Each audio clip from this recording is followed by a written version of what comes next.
Welcome to GRE Snacks, snackable episodes about the GRE, GMAT, and graduate school admissions.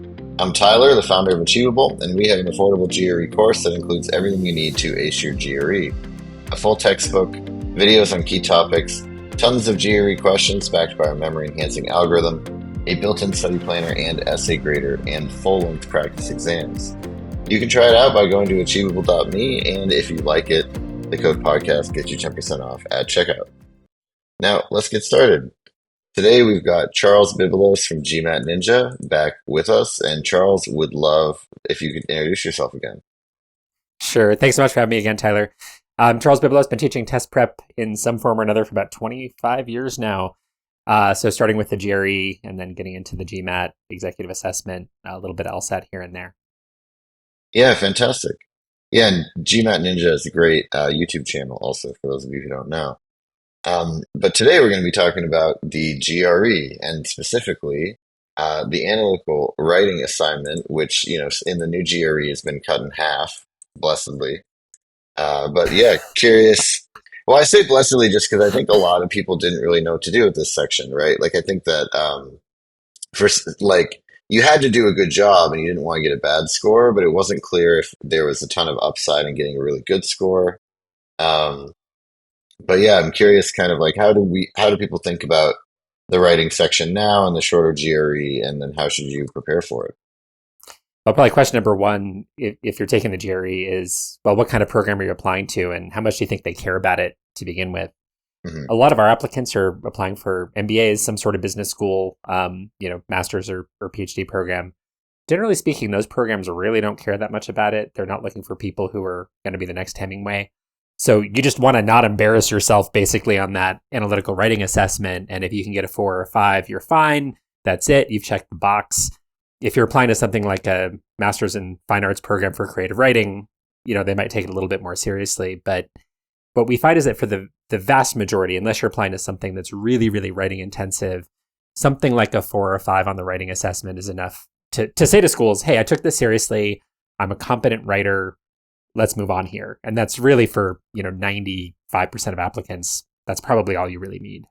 Mm-hmm. Yeah. And I think it's also, it does inform your strategy a little bit, right? Like, because your goal is basically to get, like, if your goal is to get a 4 or 5, I think that's kind of different than your goal is getting a 6 in terms of how you approach it. Yes. Well, and I think if what really matters to you in terms of your admissions odds is how you perform on quant and or verbal, then a lot of what you want to do on AWA is just save energy. So what we typically tell our MBA applicants is, hey, go into that AWA, take it seriously, but you don't want to burn too much of your energy. Yeah, the GRE is only 2 hours now. It used to be 4 hours. So it's really nice that it's shorter. You're not going to need that energy as badly. But that last hour and a half, you really got to focus. And if you're taking the writing too seriously and you're gripping too hard and you're writing too intensely, you're going to be a little bit fatigued by the time you get to the end of the stuff that really matters for you. So we usually tell people, hey, it should be people for whom a 4 or a 5 is going to be acceptable. Take it easy. It should be 25 fairly relaxed minutes. You shouldn't need to use all 30. If you want to, knock yourself out. But just think about having a nice, clean structure. Don't go berserk trying to write as much as you can. It's not necessarily about volume anyway. And if you can write something that's of reasonable length, reasonable quality, consider it a warm up for the other 2 sections, you're going to be in pretty good shape. Again, unless you need that higher score because you're going to some sort of writing program. Now, when you say, so I thought that the analytical writing assignment was done at the end. Is it done at the beginning? Did I get that wrong? Yeah, it's at the very beginning. And Okay. And again, a lot less pleasant back when it was 2 essays. You spent a full hour writing. And then you've got your 5, back in the day, 5 20-question sections of quant and verbal total, 100 questions. Now all that's much shorter. You're only dealing with a total of 54 quant and verbal questions, which is much nicer. And just the 1 30-minute essay that comes right in the beginning. Mm-hmm. Yeah, and because it's the 1 30-minute essay, it's not so onerous anymore, right? And it also, I think, gives you the it gives you the option to kind of, like you said, like maybe relax a little bit. But okay, so let's say you're taking 25, 30 minutes, you're going for a 4 or 5. That's kind of where we've gotten to so far. What are like the key strategies though to get that good score? So two thoughts there. One is that that's not a super high bar. I guess it depends on how good your writing is, or what you think is good writing. But you can be a pretty. This is going to sound terrible. You can be a pretty mediocre writer and get a 4 or 5. You can be a borderline bad writer and get a 4 or 5, as long as it's not a total train wreck. Can you form a sentence that's basically correct and readable? Can you form coherent thoughts? You can get a 4 or a 5. You don't have to be William Faulkner to get a score that high. So it's not an amazing score. It's not a super high bar to get there. And really the key is, so backing up a step, thinking about how AWA is graded. So yes, there's a human grader. There's also a computerized grader. So an algorithm, I don't know how updated their algorithm is. They started implementing computerized grading for these kinds of tests about 20 years ago now. And I don't know if they're running on, 2004 technology still, or if they've upgraded it some. But anyway, what they do is a human reads it, the computer reads it, they both score it. If those scores are too far apart, they'll bring in an additional human to sort of say, okay, which of these is more correct. Usually the human and the computer are very, very close in terms of what that scoring is. Okay, now think about what a computer, especially back when they developed this technology 20 plus years ago, think about what a computer could see back then. You could kind of see if you have keyword, like, are you on topic? Like, are you basically writing about what the prompt asks you to? Is your grammar not a mess? Are the sentences broadly correct? It can kind of see structure, but that's about it. And then we go, well, okay. But the human grader is going to read it much better. Honestly, guys, I'm not so sure about that. So there was actually this caused a little bit of a stir in test prep communities about 10, 15 years ago, that some data had leaked from the SAT at the time about how much time graders were asked to spend on these essays that were on the SAT. And they were required to spend no more than 30 seconds per essay on average. And again, this is the SAT. This is a long time ago. This is a media report that I'm pretty sure is true, but we can argue about. And I mean, just think about how many essays they have. Yeah. Yeah. They probably are scoring like millions of them, because 1.7 million people take the SAT every year. And, they're probably taking it 2 or 3 times. So it's like, 4 or 5 million essays.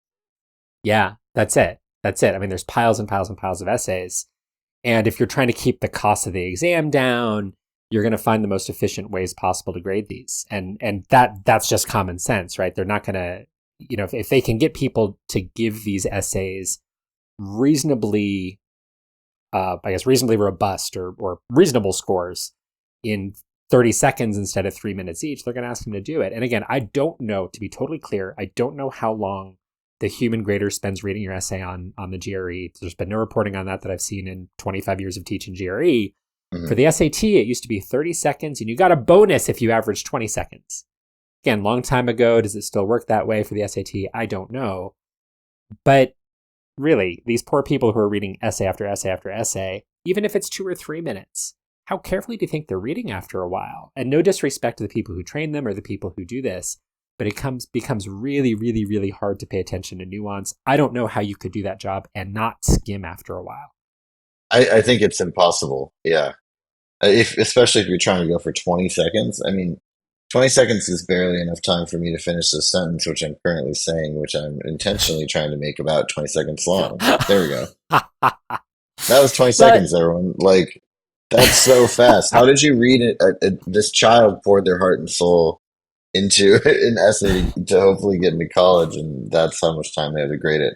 Anyway, we don't know about the GRE. However, what you are getting at, which I agree with, is that there are certain parameters that are things that, maybe you would think aren't part of making an essay great, like your total word count, that seem to totally matter when it comes to how the GRE computer-based essays are graded.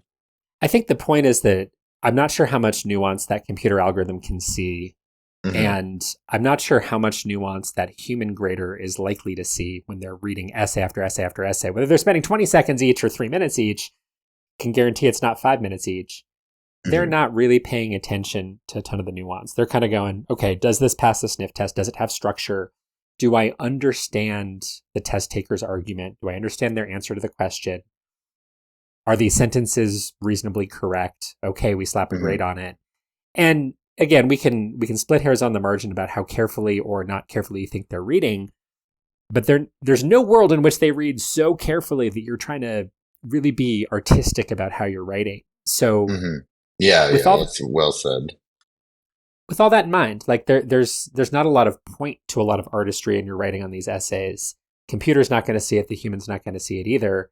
You're going for clarity, you're going for structure. So if that human is skimming, that they can see, okay, this person is answering the question, they're answering it clearly, they're answering it in a way that has structure that flows through the essay, and these sentences aren't a train wreck. That's really what you're going for to get a 4 or a 5.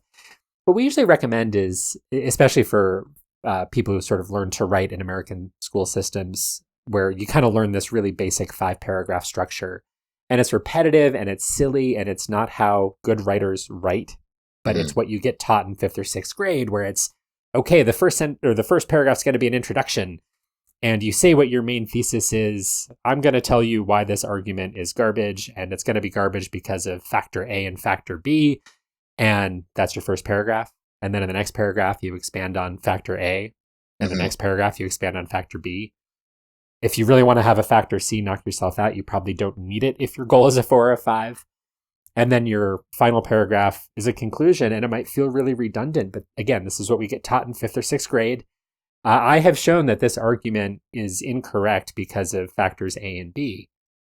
That's going to get you a 4 or a 5, as long as you're not making egregious errors in your grammar or word choice and it's not filled with errors. There's a 4 or a 5. I've had tons and tons and tons, hundreds of students over the years walk into the GRE. GMAT had a very similar assessment back in the day. Walk in, they write their 4 paragraphs. They're done in about 20 minutes. They check their work, make sure there's no terrible errors. They relax, and they're getting 4.5, 5, 5.5, no problem. Some of them get 6s and go, I don't understand how that happened. But it really doesn't take a ton. And again, they're not going to notice creativity. Don't beat around the bush. State your thesis right up front. Say the argument in the first sentence. Don't get cute. And you're going to get at least a pretty good score. Yeah, like the way that I would describe it, I guess, is basically like make the perfect essay that a robot thinks would be a perfect essay, right? So it's like you said, it's like first sentence. Today we're going to talk about why the sky is blue, and then like you know at the end of that intro paragraph you have like the thesis statement, and like it's just like you follow that structure, and if you follow it to a T, that's going to get you like basically most of the points you need by itself. Some other things we did we have a blog post. It's on the Achievable blog. If you go Achievable blog essay score, a GRE essay score on Google, you should be able to find it. It is called 20 plus proven ways to boost your GRE essay score. Because we did machine learning analysis of 1,000 essays. Like we did this for ourselves, right? For our own essay grader. But what we found was really surprising in that, like, similar to what you said, the key things that you could do to raise your score was to have over 750 words, and also, make sure that you have enough nouns and make sure that you have enough keywords from the prompt. Like those 3 things can contribute to almost like a whole point by themselves, according to the data that we found. And it's kind of silly that like word count is like a key thing. But also, if you think about it, like this is kind of a baseline requirement for the essay itself. Like if you write like, you know, a 200-word essay, it's just not going to work. It kind of makes sense. Again, it's the And computer grading. and just to be clear, those 750 words isn't that much. That's going to get you about 4 paragraphs, Hmm. four pretty short paragraphs. So if your goal is a 4, if your goal is a 6, if you need that 6 for some reason, you're applying to some really, really highfalutin writing program, which is going to be a very, very tiny proportion of GRE test takers. Okay, different conversation there. If you really need that 6 for some reason, somebody in admissions really cares about your GRE essay score, which would be unlikely even in that situation. But for those of you who are applying to almost anything else out there, you need a 4 or a 5, somewhere in that ballpark. Yeah, don't go trying to make it long for the sake of it. 4 coherent paragraphs is going to get you right around 750 words at minimum, maybe longer. So don't gun for length for the sake of it. Hmm. And Tyler, I think you buried a little bit of the lead on kind of that study you guys did at Achievable. Hmm. So that was between 900 and 1,000 essays that were graded by a trained human grader. Hmm. And then you guys did your fancy tech stuff. We're not fans. We're just teachers here at GMATNinja, but you did your fancy tech stuff on it and pulled out some of that data, and it makes sense. And again, I operate under the assumption. Again, I haven't seen the creators of the GRE say anything about this. I'm betting that they have not made a major update to their computerized grader that grades your essays at GRE. I'm betting that they have not overhauled that in 20 years. Yeah, Because I do not know, but definitely could be possible. I'd be very surprised if they've overhauled it, because then you would introduce a little bit of, so what they had 20 years ago worked just fine. It was very consistent with what trained human graders were spitting out for the scores. Now, if they were going to radically overhaul it and use, modern AI technology to do it instead, they could do that. But the problem that they would introduce is that you're grading essays from a few years ago in a different way than the ones now. It creates a lot of work for them to go about changing that system. I doubt they have. And again, when you think about the technology 20 years ago, yeah, length correlates to a coherent argument, but only up to a point. So kind of what Yeah. you were noticing in your study kind of passes the sniff test of what you would imagine somebody putting into that algorithm 20 or so years ago. Right. Well, and it's probably also that they basically what we might have kind of stumbled upon is that we found like the basic parameters that you have to hit to get any points, right? To like not have like a two or a three. But if your goal is a four or five, realistically, these are actually great tips, right? Because it's basically like just, write it correctly and write something that when you look at it kind of at a glance, it looks like a good essay. Um, it's a really interesting post. Just, it's achievable, blog.achievable.me/GRE dash exam /GRE dash essay dash score. But there's a lot of interesting stuff in here. But I think in general, like you said, the main thing is to remember that as long as you follow the structure and as long as you don't make any like obvious spelling mistakes, right? Like what else are computers good at? Um, and don't make any egregious grammar errors, like huge run-on sentences. As long as you don't do anything wrong and you do enough, that is kind of the strategy for this. And that it's clear and has structure. State Yep. your thesis in the very first sentence. Don't get cute. Have a conclusion out at the end of it. It might feel redundant. That's fine. Interestingly, and part of my perspective on the AWA task. So one thing we've always done over the years at GMATNinja is we help people with their applications. So we've seen a lot of our testing candidates writing, because as they write their personal statements or their essays for their MBA application or whatever grad school they're applying to, we see how good they are at writing. Right. And then we see what they do on the AWA assessment on the GRE or GMAT. And what's kind of interesting, we see folks who are legitimately pretty terrible writers and really, really struggle with a personal statement. And they're getting 4.5, 5.5 sometimes, because they're keeping their structure really clean. They're checking their work to make sure it's error-free at the end. Some of the best writers I've ever seen, we've had a few pass through over the years that are just magnificent writers and write these just beautiful application essays. Mhm. A couple of them really notably struggled to even get to a 5 on the AWA because they got too cute. They're like, hey, I'm Right. going to write this sassy, interesting, beautiful, poetic hook. And that might be really good advice for a different kind of writing, but not the way these get read. Don't get cute. Don't get creative. There's no need for it. It's just going to be lost on the machine and the human that are actually grading this thing. Yeah. For better or for worse, the GRE writing section is much more about checking boxes and writing something creative or interesting.